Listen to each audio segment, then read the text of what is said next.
하나님께서 오늘 우리에게 주신 말씀은 출애굽기 20장 22절에서 26절까지 말씀입니다. 말씀의 제목은 은혜 받은 자의 예배입니다. 은혜 받은 자의 예배입니다.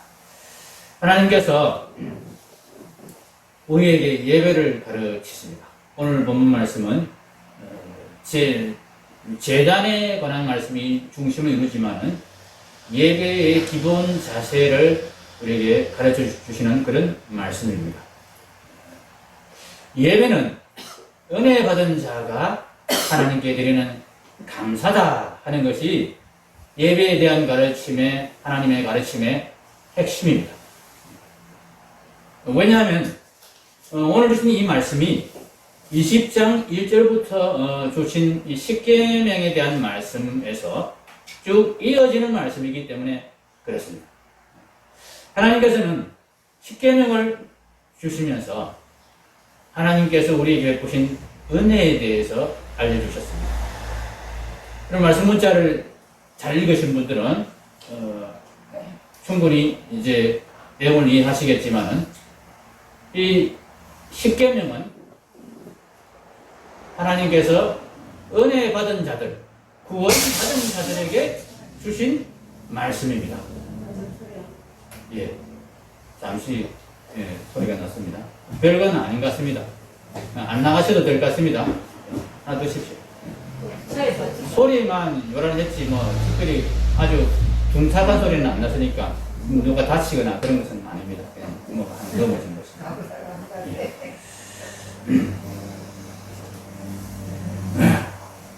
십계명은 여러분 하나님께서 우리를 이렇게 혼을 내시고 너희가 안 지키면 혼나? 벌받아? 이런 느낌으로 주신 계명이 아닙니다. 십계명은 내가 너희에게 이런 은혜를 베풀었으니까 이런 은혜 받은 자로서 그 은혜를 계속 누리는 삶을 너희가 살아야 되는데 그러기 위해서는 이 계명들을 너희가 지켜야 된다. 너희는 은혜 받았기 때문에 너희는 구원 받았기 때문에 이런 계명을 지키면서 사는 것이 너희에게 진짜 행복한 삶이 된다. 이렇게 하나님께서 말씀하시며 주시는 계명입니다. 계명 안 지키면 벌 받는데? 혼나는데? 이런 느낌으로 우리가 하나님의 계명을 대하면 안 됩니다. 특별히 이 십계명이 그렇습니다.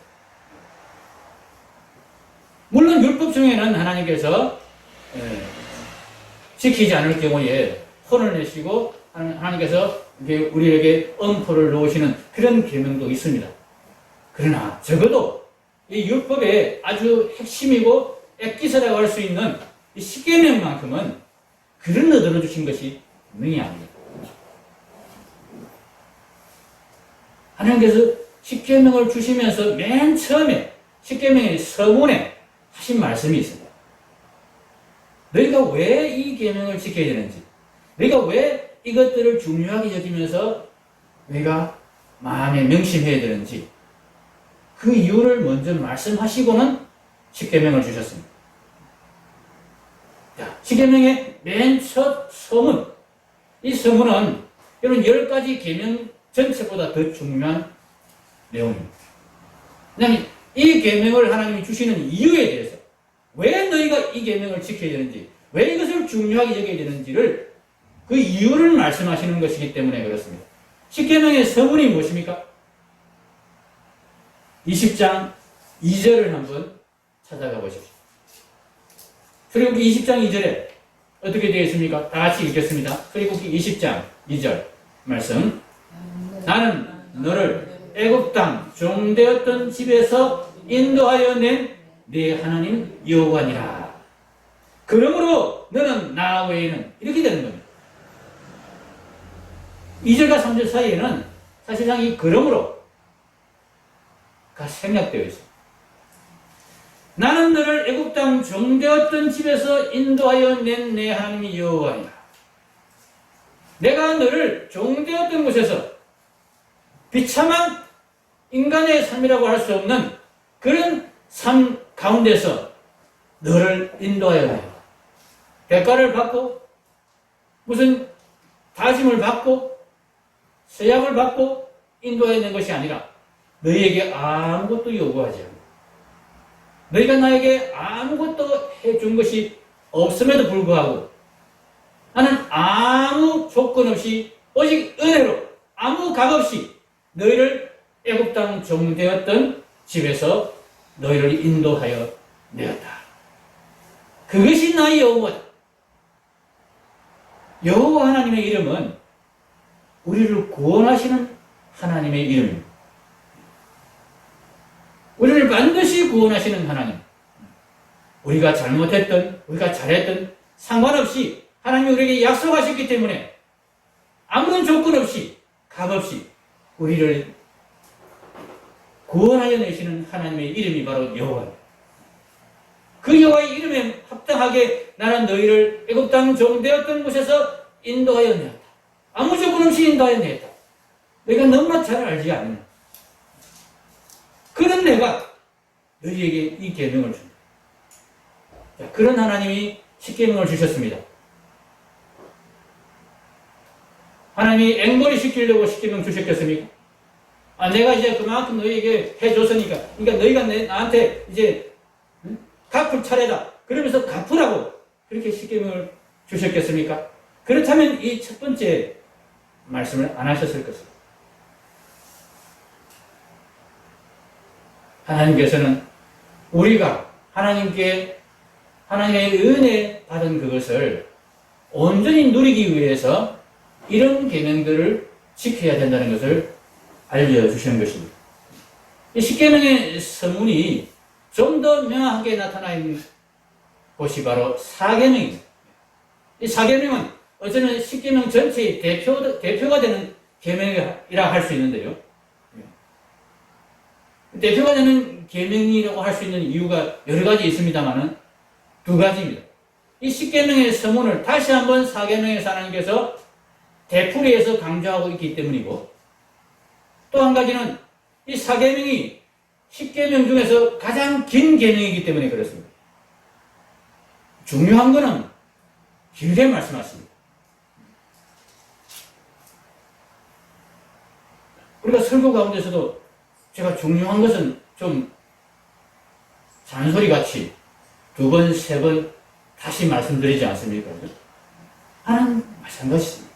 하나님 언어로 우리에게 말씀하시는데 우리 말 가운데서 중요한 말은 항상 반복하거나 두 번, 세 번 이야기하게 됩니다. 사계명을 한번 보시면요. 사계명.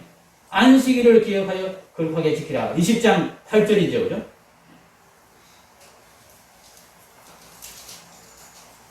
자, 제가 지금 왜 이 사계명과 십계명의 서문을 이야기하느냐 하면은 하나님께서 우리에게 예배에 대해서 가르치셨는데 은혜 받은 자의 예배를 가르치셨다. 너희는 은혜 받은 자이기 때문에 은혜로 구원받은 자이기 때문에 이렇게 예배해야 된다 가르쳐 주셨습니다. 그래서 제가 지금 은혜에 대해서 이야기하는 것입니다.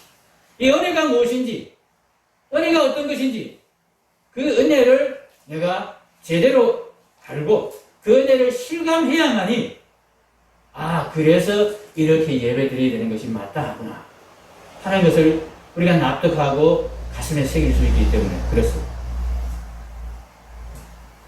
우리가 은혜란 말을 많이 쓰고 너무나 자주 쓰는데 정작 은혜가 무엇인지 우리가 잘 모르고 정작 은혜에 대해서 감사하는 마음도 별로 없습니다.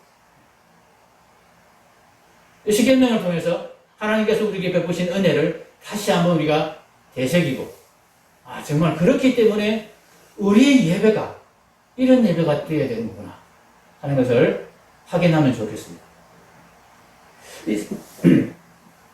하나님께서 은혜 받은 자들, 구원받은 자들에게 지금 십계명을 주셨고 그 십계명을 통하여서 하나님이 우리에게 어떤 은혜를 베푸셨는지를 지금 계속 말씀하고 계시며 되풀이하여 그렇게 강조하고 계십니다. 사계명에서 그 은혜가 무엇인지를 분명하게 이렇게 말씀하고 계십니다. 사계명, 그리고 20장 8절입니다. 20장 8절. 안식일을 기억하여 거룩하게 지키라. 엿새 동안은 힘써 내 모든 일을 행할 것이나 일곱째 날은 내 하나님이 여호와의 안식일인즉 너나 내 아들이나 내 딸이나 내 남종이나 내 여종이나 내 가축이나 내 문 안에 머무는 객이라도 아무 일도 하지 말라. 이 말이 좀 표현이 좀 이상하죠?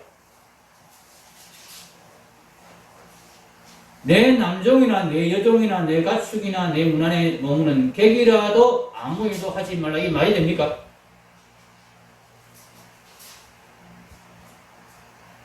문부적으로 안 맞습니다. 그죠?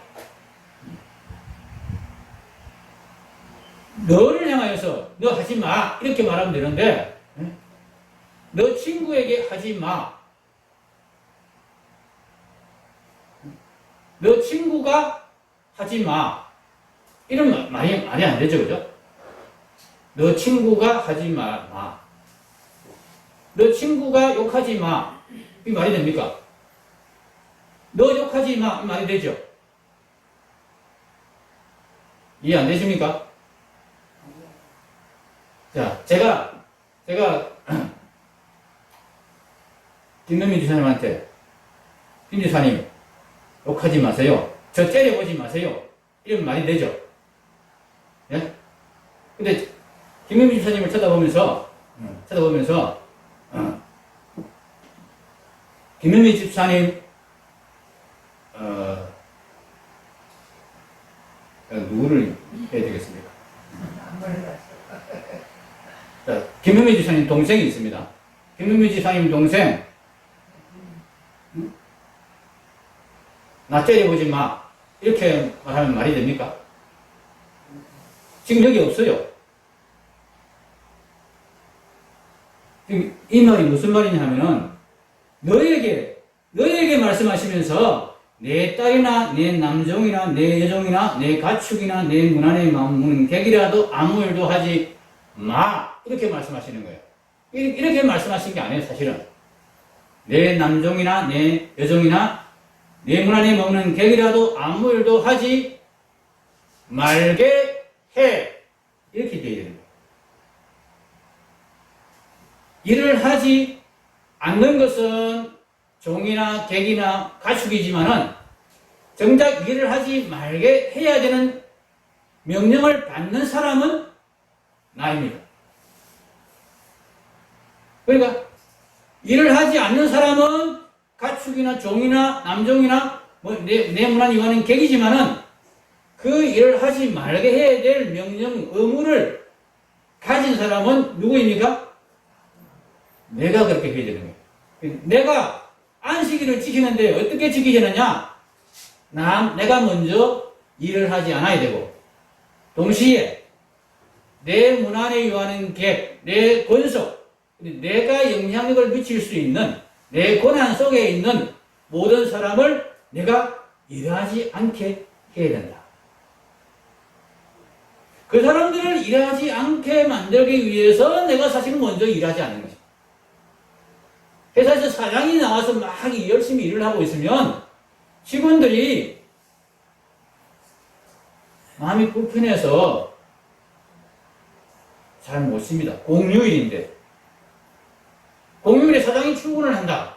그럼 그 밑에 부사장, 그 밑에 부장 다 출근을 합니다. 부장이 출근을 하면 또 밑에 대리가 출근을 하고, 대리가 출근하면 이제 사원이 출근을 하고, 그렇게 되는 거예요. 하나님이 안식일 규정을 주신 것은 너 자신이 쉴 뿐만 아니라 너 자신이 쉬면서 너에게 속한 모든 권속들도 같이 쉬게 해줘라. 이렇게 말씀하신 거예요. 왜 그렇게 해야 되느냐? 이유가 있습니다. 11절. 이는 엿새 동안에 나 여호와가 하늘과 땅과 바다와 그 가운데 모든 것을 만들고 일곱째 날에 쉬었습니다. 그러므로 나 여호와가 안식일을 복되게 하여 그날을 거룩하게 하였느니라. 하나님이 엿새 동안 일하시고 천지와 모든 만물을 만드시고 일곱째 날에 쉬셨다. 하나님이 일곱째 날은 쉬는 날로 만드셨다. 그날이 그날을 복된 날로 만드셨다. 이렇게 말씀하십니다. 그러니까 너도 쉬어. 하나님이 쉬는 거하고 내가 쉬는 거하고 무슨 상관이야? 무슨 상관입니까?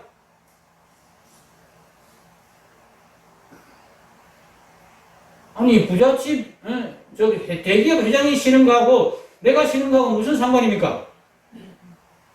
대기업 회장은 돈이 많으니까 놀아도 얼마든지 먹고 살 수 있으니까 쉬지. 나는 하루 벌어서 하루 사는 사람인데 어떻게 쉬라고? 하나님이 이렇게 말씀하십니다. 나 여호와가 하늘과 땅과 바다와 그 가운데 모든 것을 만들었다. 이 모든 것을 만들었다는 말씀이 무슨 뜻입니까? 모든 것을 만들었다.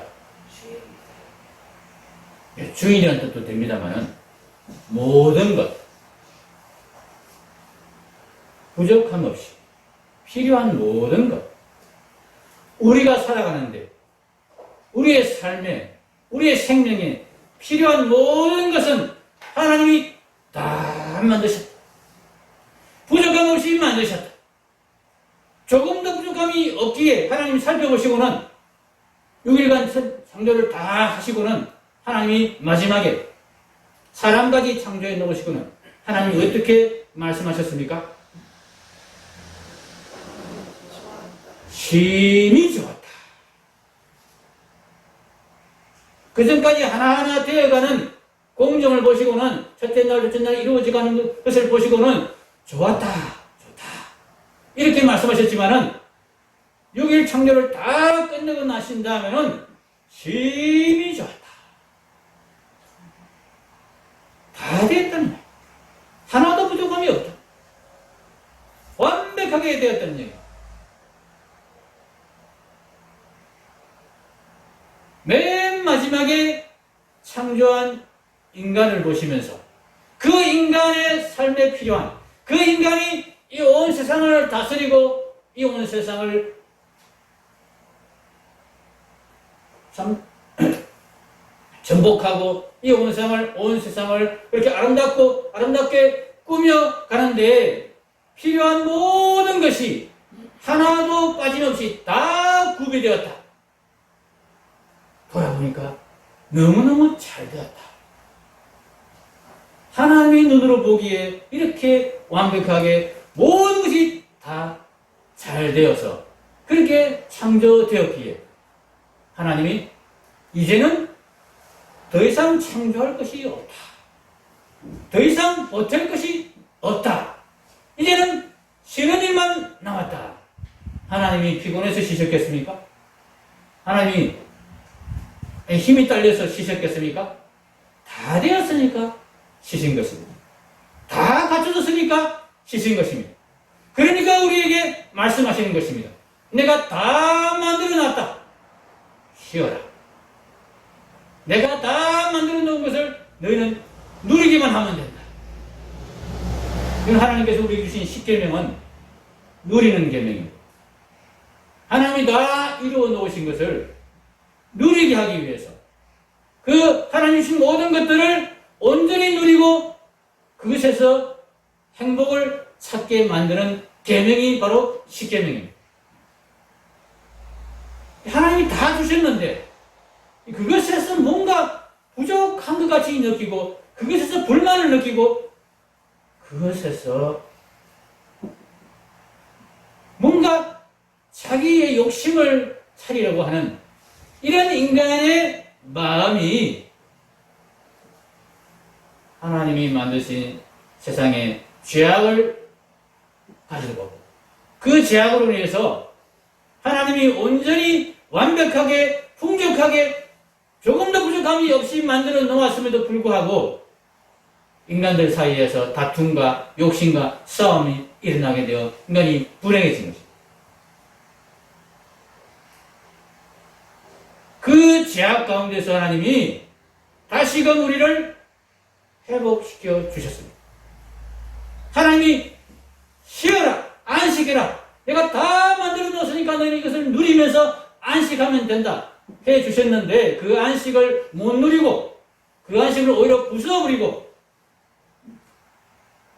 불행해진 인간들, 서로 싸우고 죽이고 그렇게 미워하게 된 그 인간들의 모습을, 안식하지 못하는 인간들의 모습을 하나님이 보시고 불쌍히 여겨서 다시 회복시켜 주시는 일을 하셨는데, 그것이 하나님이 우리에게 베푸신 구원이다, 이 이야기입니다. 십계명은 출애굽기 20장에만 나오는 것이 아니라 신명기 5장에도 나옵니다.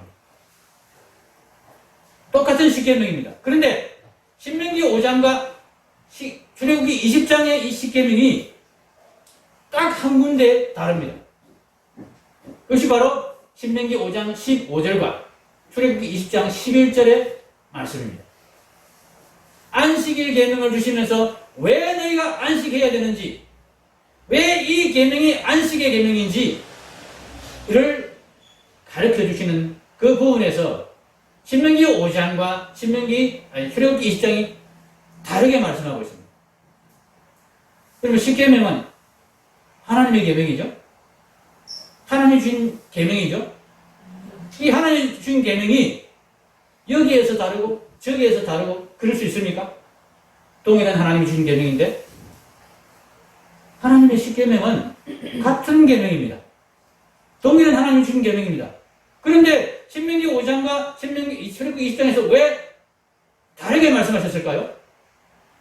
이게 다르지 않다는 뜻입니다. 이게 같은 의미라는 뜻입니다. 낱말을 다르게 썼고 설명을 다르게 했지만은 사실은 같은 의미요 같은 내용이라는 뜻입니다. 그래서 신명기 5장 15절, 출애굽기 20장 11절이 안식일 계명을 지켜야 되는 이유에 대해서 말씀하셨는데, 이 이유가 사실은 같은 이유라는 뜻입니다.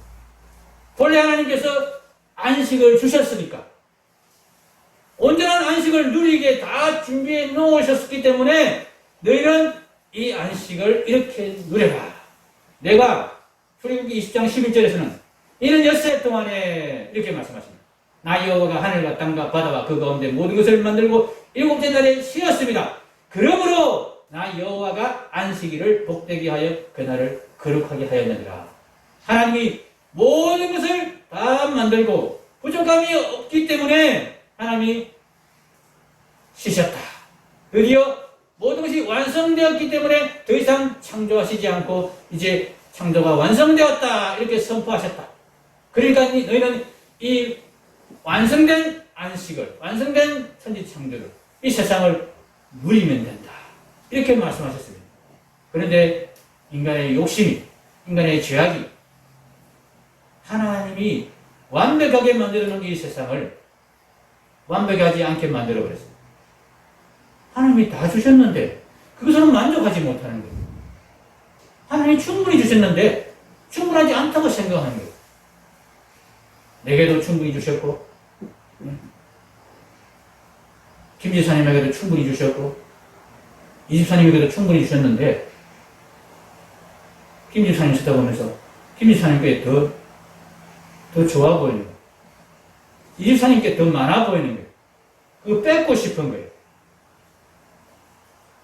이미 나에게 충분히 주셨는데 나는 조금 더 부족함이 없는 건데,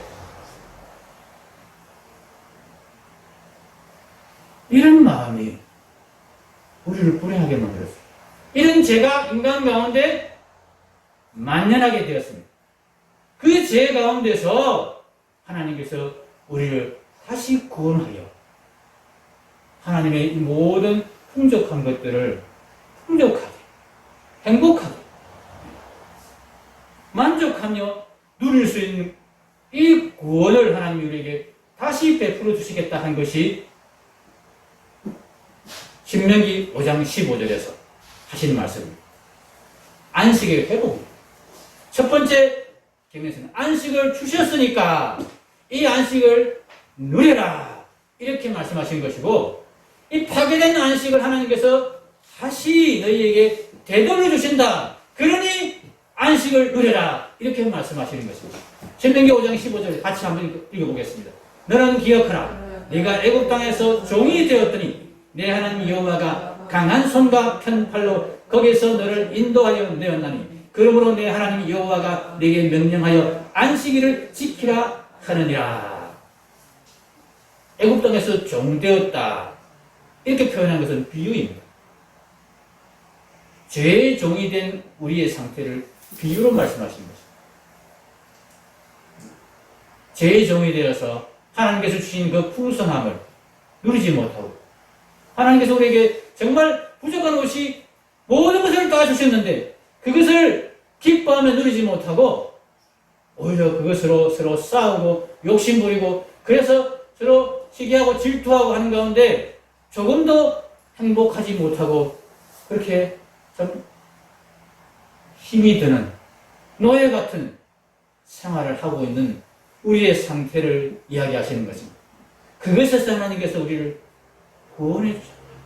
구원해서 하나님 본래 주셨던 그 안식을 마음껏 누리게 해 주신다. 이것이 하나님께서 우리에게 베푸시는 은혜입니다. 우리가 하나님이 우리에게 베푸신 것들을 곰곰이 생각해 보면서 이 은혜를 확인해야 됩니다. 과연 하나님이 내게 얼마나 주셨는가? 과연 하나님이 내게 얼마나 풍족하게 주셨는가? 얼마나 좋은 것들을 주셨는가? 또 얼마나 좋은 것을 주시겠다고 약속하셨는가? 이것을 생각하면서 그렇게 하나님이 내게 다 주셨는데, 그렇게 아낌없이 주셨는데 내가 자꾸 부족하다고 여기면서 뭔가를 더 보태야 된다고 생각하는 것들이 있는지를 우리가 점검해 봐야 되는 것입니다. 우리가 하나님의 은혜를 자꾸 잊어버리니까 뭔가 부족하다고 느끼고 뭔가 더 보태야 된다고 생각하고, 그래서 그것 때문에 다둥거리다가 우리가 힘이 드는 것입니다. 우리가 예배를 드린 것도 마찬가지입니다. 하나님께서 내가 너에게 다 주었다. 너희가 그걸 잃어버렸는데 내가 그것을 너희에게 다시 되돌려까지 줬다. 그러니까 또다시 잃어버리지 마라. 조바심 내지 말고 이제 내가 다 주었다는 것을 알고 너희가 혹시 잃어버리면 다시 챙겨서 또 되찾아 줄 거니까 염려하지 말고 내가 준 것을 감사함으로 누리는 삶을 살아라. 나는 너희가 내게 예배 드릴 때에 뭔가를 더 얻으려고, 뭔가 더 부족한 것이 있어서 뭔가 더 챙기려고 그렇게 나아오기를 바라지 않는다. 여러분, 오늘 예배 나오시면서 어떤 마음으로 나오셨습니까? 우리가 혹시 예배를 드리러 나올 때 예배 드리지 않으면 하나님이 내게 뭔가 벌을 내실 것 같고, 뭔가 일도 잘 안 되게 할 것 같고, 뭔가 안 좋은 일이 생길 것 같고, 그런 마음이 혹시 우리 마음에 있어서 예배를 열심히 드리고 있지는 않은지.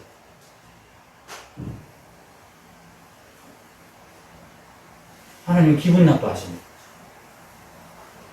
내가 너에게 뭘 아꼈는데, 내가 너에게 뭐 안 준 게 있는데, 내 아들, 내 독생자를 내가 아낌없이 너에게 주었는데, 이것을 네가 알고도, 이것을 네가 분명히 보고도 내가 너에게 뭔가 더 줄 것이 남아있는 것처럼, 네가 나에게 더 뭐 얻어내야 되는 것처럼 그렇게 생각하느냐? 내가 너를 얼마나 사랑하는데, 내가 너를 얼마나 애지중지 여기는데,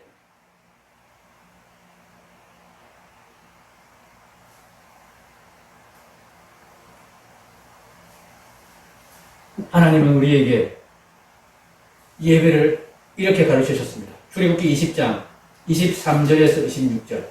너희는 나를 비겨서 은으로나 금으로나 너희를 위하여 신상을 만들지 말고.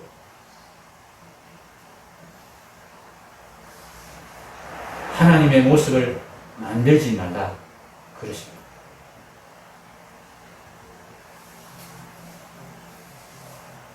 우리는 하나님의 은혜로 살아가는 존재들. 우리가 가지고 있는 것 중에 하나님의 은혜가 아닌 것이 아무것도 없습니다. 우리가 착각하는 게 있습니다. 하나님이 내게 주신 것도 있지만 내가 노력해서 얻은 것도 있다고 착각하는 거지. 내가 뭔가를 열심히 해서 그래서 내가 열심히 한 것 때문에 다른 사람보다 더 많이 가지고 더 많이 누리는 것이 당연하다고 생각합니다. 하나님은 그렇게 말씀하시지 않습니다. 내가 다 주었다. 내가 다 만들었다. 말씀하십니다. 내가 하나님이 다 만드신 거 아닌데 사람이 만든 게 참 많은데 그럼 사람이 만든 게 정말 뭐 얼마나 됩니까? 여러분 집에 가시면 이제 애 맞추고 돌아가시면 집에 가서 편안히 누워서 뭐 대부분 다 TV를 보실 것입니다. 그죠? TV가 얼마나 재미있습니까? 그죠? 얼마나 우리의 시간을 참 행복하게 만듭니까? 그죠? 그 TV를 사람이 만들었죠? 근데 곰곰이 따져보면 사람이 그 TV를 만든 것이 정말 사람이 만든 것이 아무것도 없습니다. 하나만 따져봅시다. 그럼 TV에 그 화면이 나오고 하는 모든 것들이 정기적인 작용에 의해서 이루어집니다. 또한 TV가 그렇게 스위치를 켜가지고 작동이 되려면 전원이 공급되어야 되는데 이것도 전기입니다. 안에서 뭐 색깔이 나오고 뭐 모양이 움직이고 하는 이런 것 그리고 그 신호가 도달되는 것 이것이 모두 전기적인 작용에 의해서 이루어집니다. 그럼 이 전기를 누가 만들었습니까? 사람이 만들었어요?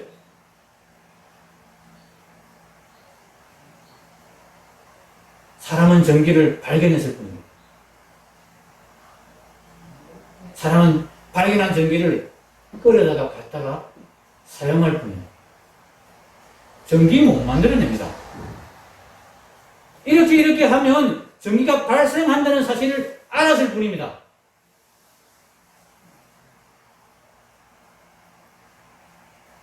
이렇게 뭐 뭔가를 하니까 뭐 불꽃이 되고 뭔가 이상한 작용이 일어나는데 그게 이렇게 그 사용도 되고 이렇게 저장도 되고 이렇게 작동도 되고 그렇게 한다는 사실을 발견했을 뿐입니다. 전기는 원래부터 있었습니다. 사람이 전기를 만들어낸 것이 아닙니다. 여러분 동의 안 되십니까?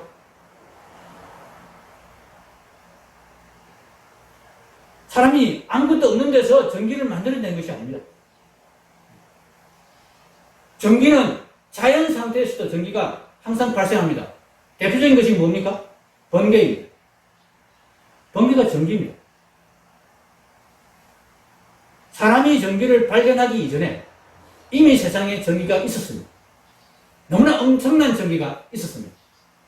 누가 만드셨습니까? 하나님이 만들어 놓으셨습니다.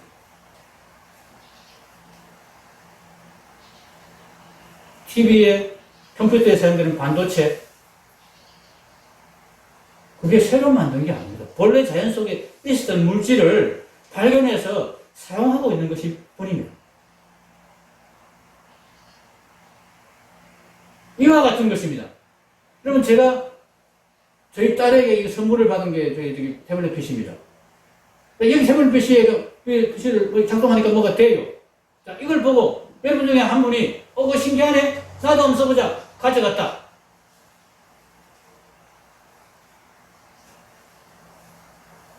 가져간 순간 여러분 꽤 됩니까? 내 손에 들어가서니 내 거다 이렇게 됩니까? 내 손에 들어가서니 내가 만든 거다 이렇게 됩니까? 아니잖아요. 하나님이 만들어 놓으신 전기 인간이 발견해서 가지고 가서 사용했다. 인간 겁니까? 인간이 만들었어요? 인간이 소유권을 주장할 수 있어요? 하나님 거죠. 우리가 사용하고 있는 것들, 과학의 발명이라는 것들, 전부 다 그런 것들입니다. 하나님이 다 만들어 놓으신 거, 발견해서 가져다가 쓰는 겁니다. 하나님이 거기에 대해서 사용료 내라 말씀하지 않으십니다. 내가 너희들에게 다 주었다. 너희들이 다 공짜로 마음대로 쓰라고 주었다.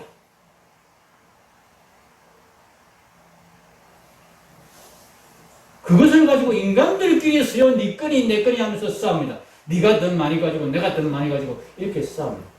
하나님 다 주셨는데, 공짜로 주셨는데. 하나님이 주셨다는 것을 우리가 잊지 말아야 돼. 나를 비교해서 은으로나 금으로나 너희를 위해 신상을 만들지 말고 하나님의 모습을 만들어 놓고 만약에 우리가 예배를 드리는 거예요. 이게 엉뚱한 생각이 우리에게 들어요. 하나님이 우리에게 다 만들어 주셨는데 내 몸조차도 내 마음조차도 내 생각조차도 내 지식조차도 하나님이 다 만들어 주셨는데 우리가 하나님을 만들어 놓고 예배를 드리면 마치 내가 하나님을 만들 수 있는 것처럼 착각하게 됩니다. 내가 하나님의 은혜로 사는 존재가 아니고 내가 하나님을 조작할 수 있는 것처럼 착각하게 됩니다.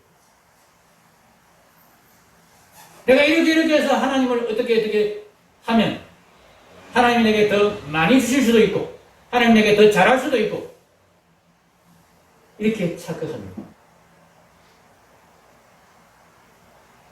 하나님 절대 그렇게 하지 못하겠어요.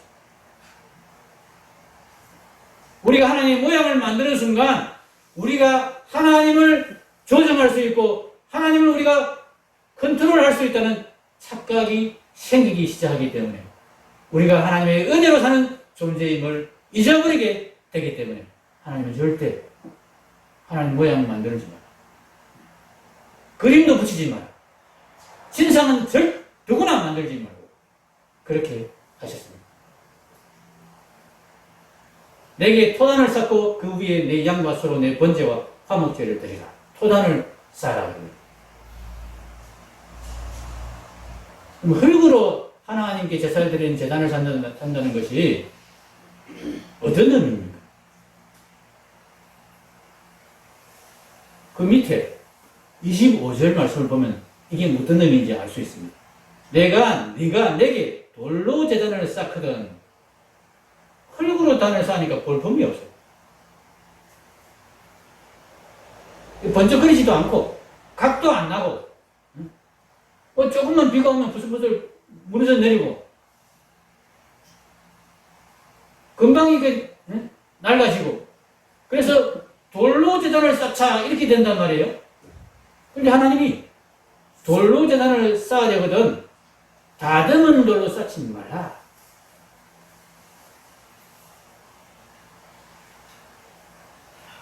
다듬은 돌로 제단을 쌓아서 거기다 하나님께 예배를 드리면 또다시 무슨 생각이 들어가느냐 하면은 자기의 공로가 들어간다. 내가 이렇게 했으니까 하나님이 내가 이렇게 정성을 기울였으니까 하나님이 내게 더 주셔야지.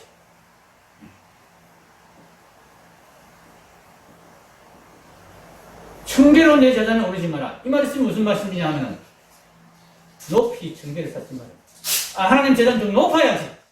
교회당 건물은 좀 웅장해야지.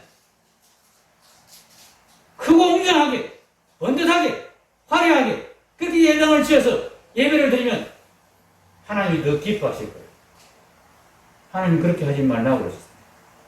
그렇게 번듯하게, 화려하게 쌓는 순간 하나님 앞에 내세우게 되기 때문에 그렇습니다.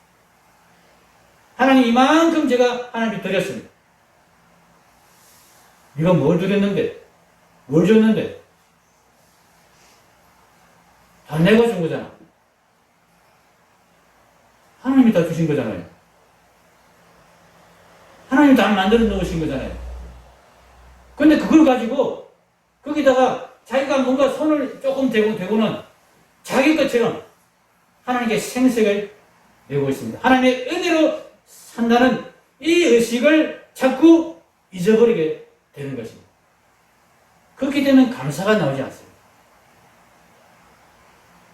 우리 원망이 나옵니다. 하나님 왜 나한테 더 안 해줍니까? 내가 더 많이 하나님 드렸는데 뭘 드려요? 하나님이 다 주신 건데 하나님에게 다 이것을 우리가 잊어버리면 하나님께 예배를 감사로 드리지 못하면 생생되게 예배가 됩니다. 그러면 예배 드릴 때 너무 예쁜 옷 입고 나오지 마시기 바랍니다. 예쁜 옷 입고 막 골라가지고 이렇게 입고 나와서 하나님께 예배 드리면서 하나님께 생색 내게 됩니다. 하나님 그거 하지 말아보세요. 헌금 너무 과하게 드리지 마시기 바랍니다. 헌금은 내가 생각해도 내가 많이 드렸다. 이런 마음이 들게 헌금하지 마시기 바랍니다. 하나님 기뻐하지 않습니다. 생생되기 때문에. 하나님의 은혜를 생각하면서 모든 것이 하나님이 내게 주신 것이고 하나님이 내게 아무 부족함이 없이 다 주셨고 독생자까지 다 주셨고 이 모든 것이 하나님께서 다 주신 것이니까 나는 하나님께 드릴 것이 아무것도 없구나. 단지 내가 드릴 수 있는 것은 감사의 마음뿐이로구나. 이렇게 하나님께 예배드리라고 하십니다. 이 예배가 하나님께서 정말 기쁘게 받으시는 예배라고 하십니다. 여러분 예배드리기 쉽지 않습니까? 예쁜 옷 없어도 됩니다. 가장 그렇게 잘 하지 않아도 됩니다. 헌금 많이 하지 않아도 됩니다. 아니 그런 거 하나님 싫어하신다고 그랬습니다. 오직 감사하는 마음으로 하나님께 예배드리라고 하십니다. 이것이 하나님이 가장 기뻐하시고 하나님께서 그런 사람에게 크게 은혜를 베푸신다고 그런 예배가 된다고 말씀하십니다. 우리가 하나님께 이런 예배 드리면 좋겠습니다. 이런 예배를 드리기 위해서 평소에 우리가 어떻게 해야 되나? 하나님의 은혜를 생각해요. 내가 받은 것이, 내가 가진 것이 다 하나님께로부터 온 것이다. 머리끝부터 발끝까지 내가 가진 것 중에 하나님의 은혜가 아닌 것이 아무것도 없구나. 이것을 우리가 자꾸 되새겨야 됩니다. 그래야 온전히 감사의 예배를 드릴 수 있습니다. 이 예배가 참으로 하나님께서 기뻐하시는 예배고 이 예배를 통해서 우리가 하나님의 은혜를 더 풍성하게 누리게 될 것입니다. 기도하겠습니다.